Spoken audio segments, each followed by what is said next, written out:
Hello, and welcome to One Voice Live, where we talk about one voice, what it is, and how it fits into the world of singing.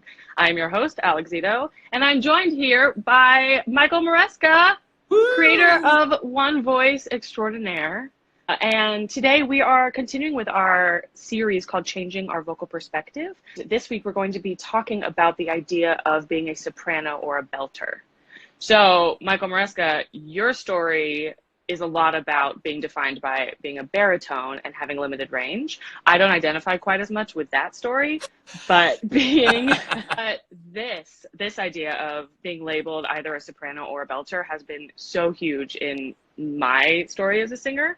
I thought I was just naturally a soprano, which is really funny because if you go back to when I first started singing as a soprano, it wasn't a thing, it wasn't good. But trying to become a belter was really difficult for me, I think so much because I identified as a soprano. Can you talk a little bit about when you started thinking about this idea that maybe we can do more than what we're defined as? I think where this all kind of came together for me was after the coordinations theory. It's kind of amazing. Once you open one door, what starts to happen is it starts to lead you to all other sorts of things that you just never could have imagined. That's when I started coming up with weight theory, was shortly after the coordinations theory, because it just opened one thing and I was like, whoa, okay, what if this is this, then what does this mean? And so I started coming up with the second one voice theory, which is the weight theory, which was after I knew you, which is amazing. Yeah. I don't think I knew that. Isn't that wild? Or if yeah. I do, I blocked it out of my memory. Right. It was coming into fruition. It's pretty amazing. And so the weight theory showed us that we not just that we could all potentially have the same range, but that we could also actually have the same potential to sing the same types of repertoire. So you could be singing a soprano, as it were, song. We'll talk. For those of you who don't know, in the musical theater world, they refer to someone who sings high and hooty, if you want to call it that, or they sound classical-ish. They call them a soprano. Give me a nice soprano song. I know that sounds confusing. It makes no sense, but that's what they say in the world of musical theater. Whereas in the traditional voice training world, it is generally classified as someone who not only has a high range, but has a particular sound to their voice. So, yes, in that regard, it was pretty amazing that you could actually be a belter at the same time that you could be a soprano, which was really quite unbelievable. To think about some of your big Broadway stars and recording artists, and I started thinking, wow, like what if Kelly O'Hara were singing in Rent, and what if you had someone like who could sing Cinderella and then sing Beautiful the musical. Oh, hey, here's Jessie Mueller. And the way we used to look at this is we used to think, these are just the special ones, Not everyone is this versatile. And when the weight theory came along, the weight theory offered us the idea that we could be that versatile. We just had to learn how to control our weight vocally, which is really exciting. So that was kind of the beginning of that for me, which was quite mind-blowing. And so this is great. This is great. I was singing for something a while ago. It was really, really interesting. I was singing for at some teaching event or something, and they said, "Well, what would you like to sing?" And I said, "It doesn't matter to me. I can do the tenor or the baritone part, whatever you want." It was Songs for a New World, and I was like, "Whichever part you want me to sing, I'll sing that." And what was funny is that at that moment in time, remember I'd grown up as a bass baritone because I could sing lower, but I'd had all this. Later on, I had all this progress after the coordinations theory and all that stuff, and the weight theory, really starting to build upper middle and even a little bit up into head coordination. And one of the other guys there was like, "No, I'll sing the tenor part," and I was like, "Cool, I'll sing the baritone part." Well, I hadn't really been working down there for a while, so I'm suddenly singing. I'm like, "It's about one moment," and I was like, "Oh my God, what is happening to me? I know what this is. I know how to do this. I thought this was my thing." And that was such a cool moment to recognize, I had identified a long time ago as a bass baritone simply because I could speak lower than my friends, sing lower than most of my friends, and I couldn't sing higher. And here I was, failing at being the very thing I was born to be, right? But I was naturally what my natural voice was. And that was such a cool moment when it was like, whoa, I am now, if you listen to me sing, people will say, oh, wow, like he's a high tenor. He can hit all that stuff. Then you hear me talk, and then people are like, wow, maybe you just have a very big range. That's what people then do. It's like, oh, you have a very big range. And if you would listen to me back in my high school years and college years, you would say, oh, well, yeah, he's a baritone, bass baritone. Definitely not a tenor. He wants to be, but he really is not. How long after the coordinations theory did the weight theory come about for you? Let's see. I think it was roughly to where it really started becoming more established was probably about 4 years. Are you kidding me? So around That's 18. It's crazy to me because of course the coordinations theory is, I mean, it's everything One Voice is built on. It's the one that blows people's minds the most. Weight theory, when we talk about it, it makes so much sense. Yeah. It's just so simple. So for you to have taken 4 years, of course, it's only simple once you have the answer.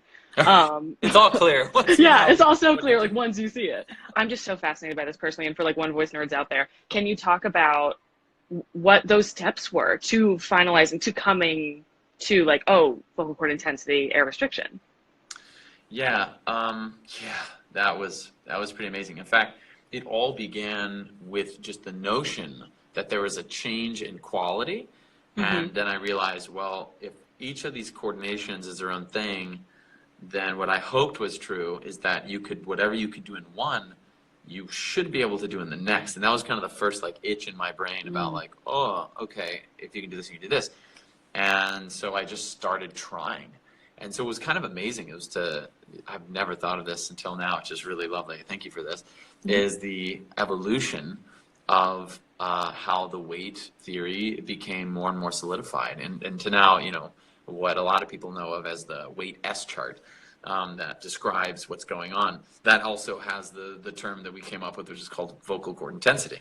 And it was so cool because I started off just with that idea, and then it was like, well, how do I make this happen? I knew it could happen. I was like, I think this can happen with your voice. So when I was working with people privately, I was trying to get them to be able to ultimately get heavier. Those of you who aren't clear on that, weight essentially speaks to the difference in how much your vocal cords are pressing together. And if they're not pressing together very hard, or very intensely, rather, they will release more air. And if they're pressing together a little more intensely, they'll release a lot less air. And the sound will be a little more focused. And so as I was working with people, I would get them into the appropriate coordination, and then I would try to increase the weight. And but you didn't know that's what you were doing at the time.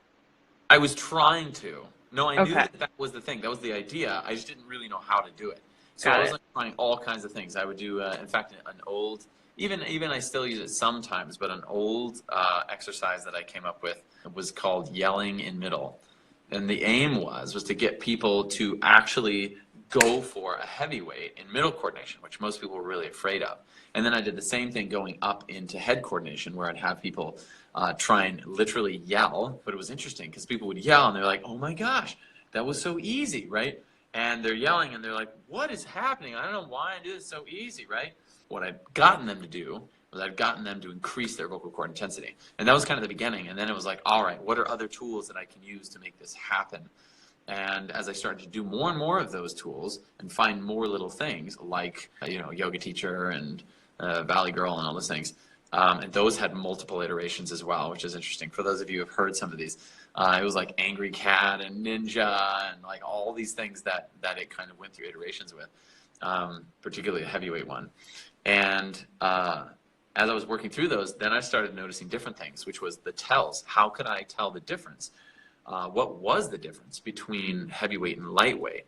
And what I realized is that the biggest difference was the air that was being released. But then I thought, well, why is there less air being released? Why is there more air being released in a particular weight? And that ultimately led to the weight S chart, which we now know today, which is very cool. So cool. I want to touch on this as well. So soprano belter, that's inherently a female thing, a female problem or gift. Is there a male equivalent for that? Great question.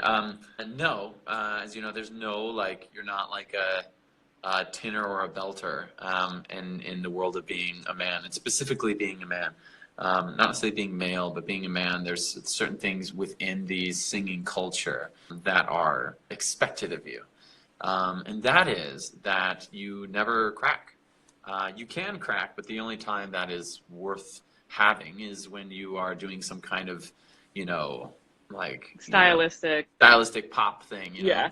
We don't talk anymore. Like that's the only time it's okay, right? Yeah. Outside of that, it is really not accepted. For a woman, it's still accepted that you could actually flip. Well, that became the biggest difference, was whether or not there was a flip, right? And a man is also not expected to really make a large change in sound as a woman is. People wouldn't expect a man to sing something like, I love rock and roll, put another dime in the jukebox, baby. No one's going to expect me. They're going to hear that sound, and they're going to say, okay. He'll probably sound similar when he sings this classical song that we give him. So if I go, for example, Nessun dorma, right? That's what they're expecting, right? Because like, it's no different. They're not expecting me, and this is where people get all weird about it. They're like, it's not your authentic sound. But anything you make is your sound, by the way, everyone. Any sound that you make, by the way, is your sound. It is your sound that you are making. Not anyone else is making that sound for you. But, side note, no one would expect me to go, Nessun dorma, because it sounds so different. We do expect this, however, of women in most cases, where a woman is singing a song, and in most cases it means that she's singing it in a lightweight, and she's singing it with a large vocal tract. So instead of going, Ave Maria, right? She's going, Ave Maria. And this is what we're hearing from her. Now, most women grow up learning that doing a heavyweight is no good. It's very bad. And then there's the rebels out there who like go out and they like bell, right? Really what they're doing. And the ones who end up doing it well are the ones who actually learned how to move from chest coordination into middle coordination and build up the weight inside that coordination. So they seemingly have a huge chest voice, right? In old terms.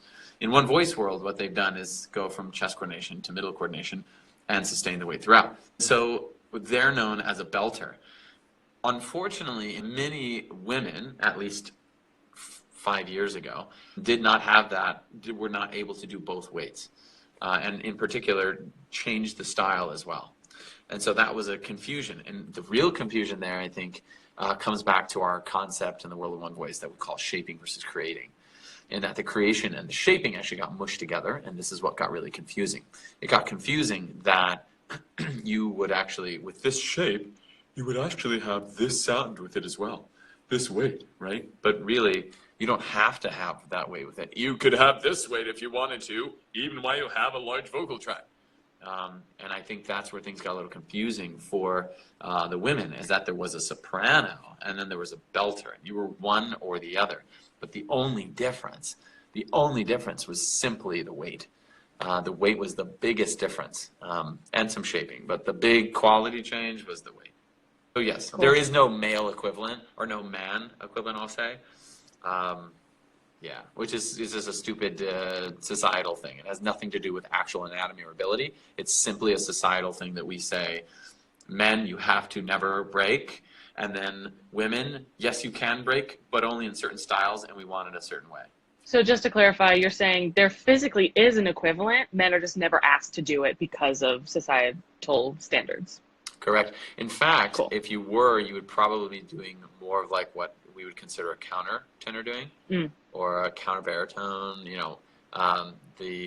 Those are men who have access to their head coordination and sometimes whistle and have it very developed, and they can control it with lightweight, etc. It's really quite beautiful. But they're just, all they're doing is singing in a lightweight throughout those coordinations. Yeah, it is much clearer when you know how to look at it, right? Yeah, oh my gosh, everything's clear. There's this, it's not a meme, but it's a graphic that is like before meditation, and you're looking from the viewpoint of being in the maze, and it's after meditation, and then you're looking from like a bird's eye view of a maze. Yeah, and that's how I feel One Voice is. It's Yeah. like when you're in it, you're like, I'm so confused, and you're just like throwing more air or more pressure, or like changing your shaping, just trying anything to get the sound that you want. Yes. And once you have the information, it's like, oh, I just like turn this knob and this knob, and Yeah. and cool, It's great. amazing. Yeah. So I think my final question for you will be, so many, mostly sopranos or girls who sing mostly in lightweight, feel so nervous and scared to create a heavyweight and to belt. What would you say to that person? Some of you are maybe listening to this who were those people, and congratulations. I think this goes a little bit to what we were saying in the first show, which is show number 1, which we did last week, which we talked about fear, right? And that fear, as you were talking about watching people when you start sharing with them the coordinations theory, they're like so excited and then terrified at the same time. And then, am I cool anymore? Because maybe if everyone could sing high, then maybe I'm not cool anymore, and blah, blah, blah. I think it ultimately comes down to the fear. And, rightfully so. I think we haven't really had much of a clear view on, we haven't had much of a clear view on how to do this. Just kind of throwing spaghetti at a wall. And now, looking at it through this lens, it's very clear what we're after and what we're trying to do and how we achieve that.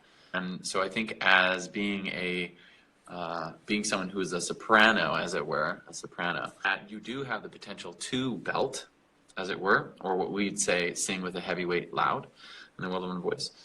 You absolutely have that potential, but do know that it's not about a trick. It's about change. You're really looking for change, not a trick. Most people in the world of singing, the way at least a lot of us have gone through the world of singing, is waiting for that one moment in a master class or in a lesson where it's like, I got it, right? And then like suddenly it's magical.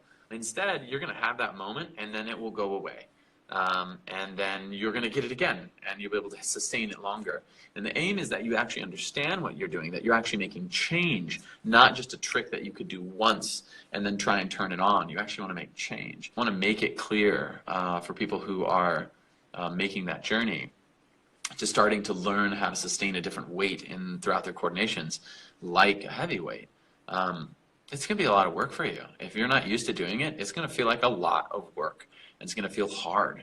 And you want to make sure that you're working with someone who knows how to navigate that, particularly through the coordinations and weights, etc. And that if you're unsure, going that route. But I think it's really scary. And you feel all kinds of things. Your body's trying to accomplish something. You might get some scratchies. You might cough once you do it because your brain's trying to figure out how to do it, and it's going to use tissues and muscles that it doesn't need to initially until it starts to get the hang of it, and then it starts to release all those muscles because it no longer needs them. It's kind of like, when people say, oh, I see that you have tongue tension.